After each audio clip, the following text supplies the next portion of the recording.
you all for joining us today. My name is Stoney Browder, Managing Director over here at Dolfin. And thank you for joining the a broker's guide to unlocking capital with the Dolfin TI Lease. We will have a Q&A section where we answer any and all questions you may have about what we offer. So feel free as the webinar is going on to just type in your questions into the Q&A section. If you do not want your name to be shown, there is a little box that you can click that will allow you to be an anonymous question asking person. So just go ahead and do that, and feel free to ask us anything that you're curious about. And right now, I would love to turn this over to Keely Ryder and Chris Menard. Keely Ryder is the founder of Dolfin. Chris Menard is our head of origination, and they're going to share with you the platform and a little bit background on their background. So thank you very much for joining us. Thank you so much, Stoney. I'm Keely Ryder. I'm the co-founder of Dolfin. Thanks everyone for joining us today. I'll just give you a brief background on myself, and then I'll toss it over to my colleague, Chris. I've worked in structured finance for around 10 years. I'm aging myself, but I've focused mainly on credit-backed leasing and worked really closely with all the major brokerage firms and investment advisors previous to joining Dolfin or creating Dolfin, and also throughout my tenure at Dolfin. My co-founding partner, Scott Manis, and I created Dolfin around 3 years ago, and we really created it with the big idea of redefining and reimagining how both tenants and landlords capitalize their transactions and their projects. So we're really happy to be rapidly expanding our platform and presenting our value add to all of you here today. With that being said, I'm going to toss it over to our head of originations, Chris Menard. Thanks, Keely. Chris Menard. I joined Dolfin around 6 months ago and head up the originations team. Like Keely mentioned, prior to joining, I was at Transwestern CBRE for around 7 years, where I was a tenant rep, landlord rep broker focusing on office and life science here in New York, as well as across the US. For the past 2 to 3 years, I was at a credit fund where I focused on bridge debt investments in multifamily and the healthcare space. Before we start, just wanted to thank everyone for their time to join us today. I believe that you all will find the overview of our platform to be helpful and informative as you continue to evaluate your capital strategies for your clients as it relates to both leasehold improvements as well as equipment expenses across their real estate portfolios. In my mind, having been in a brokerage position myself, you really should think of us as really just another tool in your toolkit. As you're working through leasing transactions, acquisitions, putting together a capital stack, monitoring your clients' portfolios, planning for upcoming pitches, et cetera, things of that nature. So I guess to start, what do we do? We fund TI and equipment, really everything that's within the four walls of a space, whether that's furniture, wiring, equipment, machinery, really everything that's within the four walls. And we work with both tenants and landlords.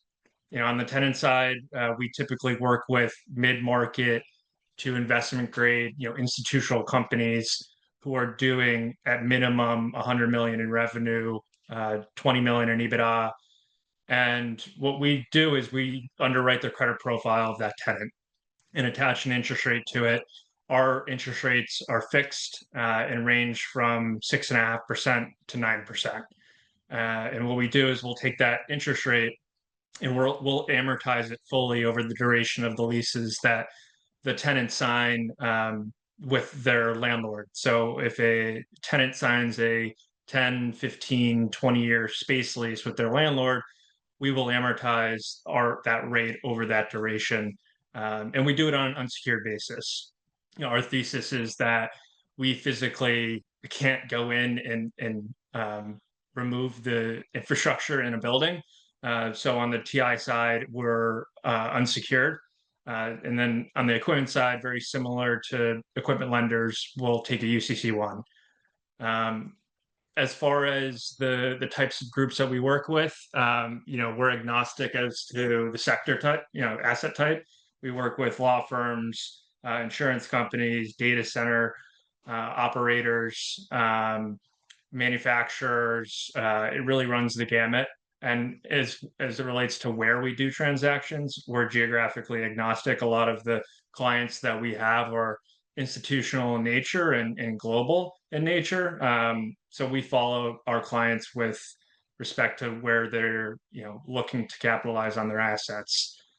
On the landlord side, let me back up. On the tenant side, we're able to, I guess, structure our deals in two separate ways. One being we could fund ongoing or contemplated buildouts that are coming up for construction. But two, what a lot of our clients really appreciate is our ability to look back retroactively at some of the expenses that they've had to come out of pocket historically for a build out or purchasing of equipment and machinery. And what we were able to do is monetize that off their balance sheet. And we spread out our costs over the remaining life of the leases that they sign. Keely, we have an example that we recently did a transaction on, and Keely's going to talk about that later on. But there's a couple of different areas that we engage with our clients on the tenant side. On the landlord side, it's a very similar process. A few key differences is the fact that a lot of our landlord clients leverage us in three key areas. One, when they're negotiating a deal with a prospective tenant, we could fund the market TI that they're willing to contribute as part of the deal. Or two, we could fund the above market TI that the tenant would ultimately have to come out of pocket to fund themselves. Or three, we could fund the entire TI package. It doesn't necessarily make any difference to us on our side. It's really at the discretion of the landlord on how they want to best leverage our platform to essentially provide their tenant with a full turnkey installation. So in practice, how it would typically work with a lot of our landlord clients is we get engaged early on in the process when they're negotiating a term sheet with a prospective tenant. The landlord and the tenant engage where the tenant signs a space lease directly with the landlord. Simultaneously, the tenant will sign our lease, our TI lease, for the monies that we're funding as part of the transaction. So like I said, we could fund the TIs, we could fund the FF&E, leasing commissions. It's really at the discretion on how the landlord wants to best leverage our platform. And so, in summary, our TI structure allows both tenants and landlords to preserve their cash flow in equity while spreading out their day one CapEx burden over a long duration, being on an unsecured basis. Now I'm going to pass it back over to Keely, who will share a couple examples on some recent transactions that we completed for both tenants and landlords. Yeah, thank you, Chris. Appreciate it. Wonderful pitch as always. So I'm going to explore 3 case studies, and all of them highlight our financing solutions and how they adapt to different needs, as Chris discussed. Each story will showcase a different challenge and how our structure provided a tailored solution. So let's go ahead and start with Art Health. Our first case study is Art Health, and Art Health is a developer of advanced radiotherapy cancer centers. So in this project, they needed financing for 14,000 square feet of a new facility they were building out in Newport Beach, California. And this facility included very expensive radiology equipment and shielding vaults, if you're familiar with radiology centers. So Dolfin stepped in. We funded 30 million at over 10 years at a fixed rate, and our TI lease rate was 7.5% based on the tenant's investment grade credit at that time. The structure provided 100% financing of both their TI and their radiology equipment, and it actually allowed the center to achieve positive cash flow within months of opening, which wasn't actually projected until year 2 on their pro forma model. So they achieved positive cash flow sooner with our financing, And for us, this deal is particularly exciting because we were really happy to get this done with a medical client because the medical office sector, as you know, is an area where tenant improvements and equipment are especially complex and very capital intensive. So additionally, this deal showcased how our credit-based approach could actually outperform traditional equipment loans by offering longer term and 100% LTC financing. So whereas an equipment lender would have come in and only done 70% LTC, maybe over 5-7 years, we were able to do 100% LTC over 10 years. So why don't we go ahead and move on to North American Casualty Co. So North American Casualty Co. Actually is a very interesting case study because like Chris said before, it's an example of the reimbursement TI program. So North American Casualty spent $23 million building out a state-of-the-art New York City headquarters. You should see this space. It's absolutely beautiful. They brought their employees back to the office with this enticing build, a lot of Italian marble going on in there. The challenge was that this spend, while transformative, was actually stranded capital, right? Because it couldn't be relocated, resold, or repurposed. It essentially has no ROI. Like Chris said earlier, you can't rip it out of the building when you leave. So this was sunk capital for them. And in this instance, Dolfin was able to actually reimburse 100% of their TI CapEx through a Dolfin TI lease that we matched to their 12 years remaining on their space lease. So it effectively converted a sunk investment back into cash with fixed predictable payments, and it allowed NAC to redirect their capital to higher ROI investments. Milestone for us because this really was proof of concept for our TI reimbursement program. It demonstrated that we could really help companies reclaim sunk capital and put it back to work strategically, all while keeping their upgraded office space intact. And finally, we'll turn to Swift Real Estate Partners. Swift Real Estate Partners is a leading private equity real estate firm. They had just acquired a new building, an office property in Millbrae, California, and they needed the right financing solution to finish out the tenant improvements. Their priorities were maximum leverage, competitive financing, and term flexibility, actually. So here, Dolfin helped structure an $84 million 13-year credit-based loan that combined both acquisition and TI financing. The result was actually a fixed, transparent payments with prepayment flexibility, which they were looking for. And importantly, this creative structure boosted their pro forma IRR. And for us, this was a proud moment because we love working with landlords. We love tailoring solutions for them. And it showed how Dolfin could help our landlord clients not only secure capital, but also improve their return profile through our innovative credit-based financing. And so with these three case studies, it really showcases just how Dolfin can adapt to different scenarios, new developments, reimbursement of past investments, and landlord-led financing. And so now we're happy to give this financing tool to the brokerage market to help you guys add value for your tenant, both tenant and landlord clients, and to essentially close deals faster. And with that, I'll turn it over back to Stony for the Q&A portion of our webinar. And thank you so much, guys, for listening. Well, thank you, Keely. Appreciate that. So we do have a few questions actually in the chat here. I'm going to go through them. And the first question I'm seeing is, what is the typical check size you can write? And is there flexibility at the upper and lower ends? Yeah, I'll take that one, Keely. I would say we can fund any TI or equipment deals north of 2 million. We typically see transactions, at least on the tenant side, north of 20 million. I'd say 20 to 100. But a lot of our landlord clients have requirements that range from 2 to 10 to 15 million. So we could support that. And then as far as what our limit is, we don't necessarily have a limit. If we're comfortable with the credit profile of the tenant, we'll fund. So I'd say from call it 2 million to 300 plus million. All right, thank you, Chris. We do have another question. What fees do you require? Yeah, I'll go ahead and take that one. Randy, for the fees, it's interesting because we actually amortize them into our rent. So we're typically quoting rent the same way a landlord does because that's what tenants are familiar with. That's what landlords are familiar with. So all of our fees for closing costs are baked into the rent. That being said, if you were to reverse engineer it, we charge a 2.5% underwriting fee and anywhere from 20 to 100 of legal depending on the deal size, as well as some admin setup, but again all amortized into the rent.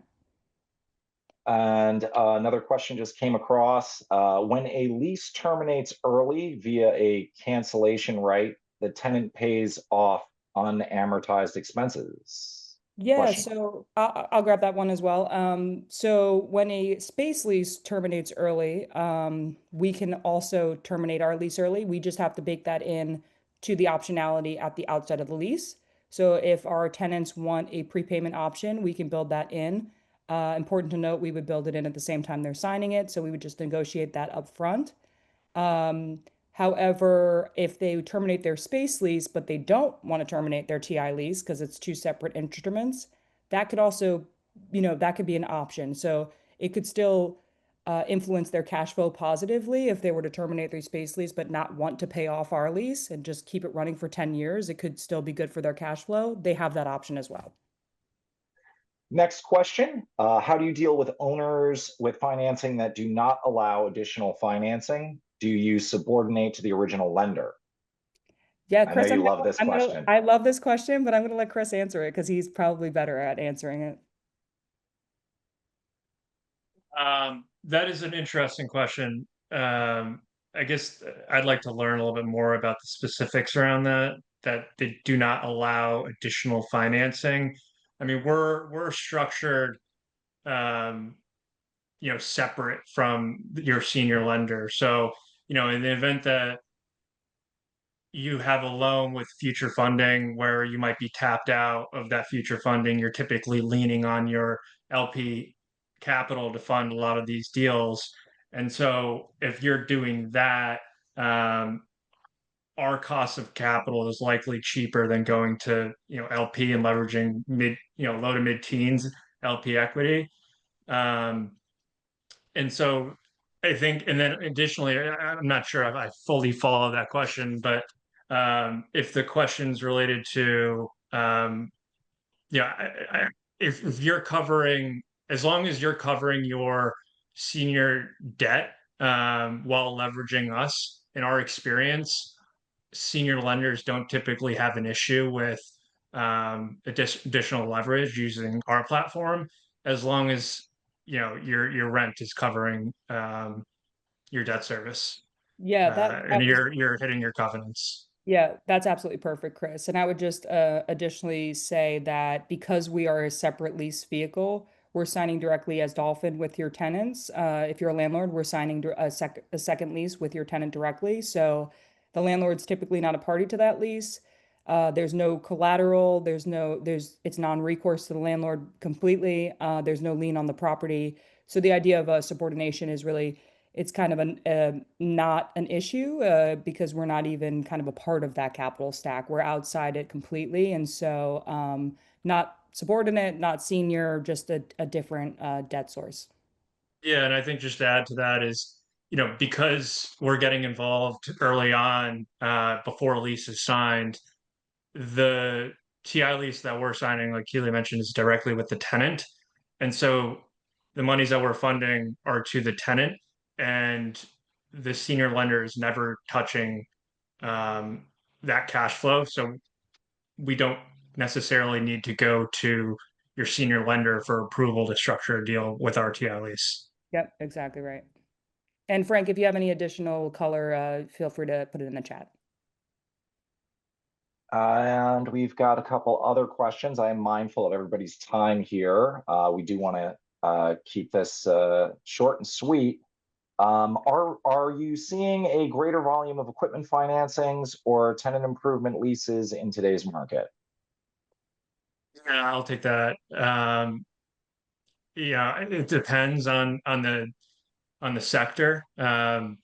recently we've been seeing a lot of manufacturing deals come our way. And if you're familiar with industrial real estate, most industrial deals don't typically involve too much tenant improvement dollars, but it's more so equipment heavy, where a lot of tenants will have to come out of pocket to purchase the equipment to fill the facility. So we've been seeing a lot of equipment transactions come our way. It's really no different than how we'd structure our TI lease. We would still match term with the space lease, and so a lot of our equipment heavy clients appreciate our platform because they're getting long-term long-term financing, and when you're comparing our platform to a typical equipment lender or line of credit who lends on to typical 3 to 7 year basis, we're similar on rate, but from an NPV standpoint, we're much more attractive. And lastly, from a timing standpoint, when is the most effective stage to introduce Dolfin into a transaction? I can take that one too. Okay, go ahead. A former leasing broker, let us know. Yeah, I mean, as early on in the process, I guess for landlords, it's early on in the process to get us involved. During a term sheet, like I mentioned, if it's a tenant, I think during a term sheet is certainly beneficial if it's an upcoming build out. But if it's a sale-leaseback transaction that you'd like us to take a look at or review, it's really at any point in time. Okay, I know I said lastly, but we do have time for these last two questions. How does it work with a purchase? Yeah. If you're referring to an owned facility, if a tenant owns a facility, and they're looking to be reimbursed for the capital that they had spent to build out their facility, we would treat it. We would evaluate when they built out their space and when they purchased their equipment, and depending on the credit profile, we would essentially write them a lease based on their credit strength. So we would, even though they own the facility, since there's no technical space lease attached to it, we would write them a TI lease for 10, 15, 20 years. Yeah, Randy, feel free to clarify in the chat. I believe that's what you meant as well, but I didn't know if you meant landlord purchase of a building or not. But we can go ahead and do that last question there, Stoney. Okay, and on average, how long does it take to bring a deal from initial engagement to closing? Another favorite question. Go ahead, Chris. Yeah, good question. For public credit, typically 30 to 60 days, just given financials are readily available and publicly available. For private credit, we require 2 years of financials audited, preferably, and we would review those financials to determine the credit profile. Typically takes a little bit more time, so 60 to 90 days for private credit. All right, and that is the last of the questions. Being mindful of time, it is now 2:30. We've come to the conclusion of our webinar. So for more information, if you're looking for more information, or you just want to reach out because you have a deal that's available or something that you just want to learn more, you can go to our website, dolfinpartners.com. You can reach Keely Ryder and Chris Menard. Keely is at dolfinpartners.com. Chris at dolfinpartners.com. And thank you all very much for joining us today. So thank you, Keely. Thank you, Chris. And we look forward to hearing from you guys. So thanks so much. Thank you so much for joining today. Look forward to hearing from you.